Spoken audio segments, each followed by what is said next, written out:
बिस्मिल्लाहिर्रहमानिर्रहीम अस्सलाम वालेकुम नाजरीन, मैं हूं आपका मेज़बान कामरान खान। आप देख रहे हैं कमर इन्फो टीवी।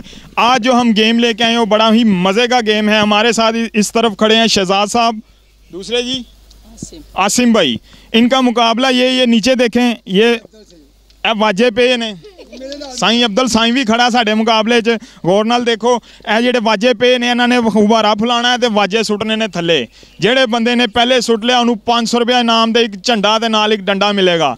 देखने आ केड़ा करके वहांदा है। लो जी चुको गुब्बारा, चुको जी, तुसी भी चुक लो जी। 1 2 3 गो, शुरू हो जाओ जी। लो जी लो, देखो जी गुब्बारा पाटे ना जी। ओ हो क्या बात है। थले सुटना है, थले सुटना है, थले सुटना है, उत्ते नहीं। वाह जी वाह शहजाद साहब, क्या बात है। हुनी मज्जा नू पट्ठे पा के आ रहे हैं। ओ गया ये, ओ गया जे, ओ गया जे, नालों नाल फड़ी जाओ। ओहो पहलवान जितेगा अज, लगता है इन्हें जित जाना ये। ओ गया ये, दूसरा भी गया है। ओहो इधर तो गुब्बारा टिकता ही नहीं पिया। कमाल है जी, कमाल है। ओ शहजाद की पार्टी रोला पाना शुरू कर दिता है। शहजाद हो रही है इधर। आसम के नारे नहीं बज रहे। ओ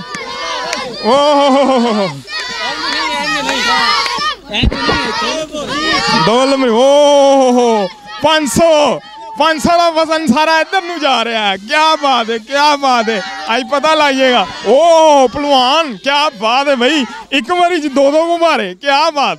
हो गया। लो जी ए हजरत साहब जीत गए ने। कमाल कर दी थी इन्होंने।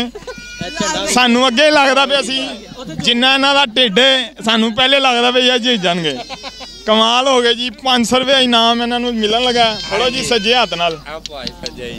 शहजाद साहब की महसूस कर रहे हो? बड़ी खुशी महसूस हो, बड़ी खुशी महसूस हो रही है। लाख रुपया जीत लिया ना।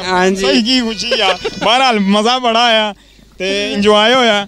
एक झंडा भी तुहानू मिलेगा पाकिस्तानी, नाल 500 का नोट। हाँ जी, ताड़ियां मारो जी सारे बच्चे, गज वज के।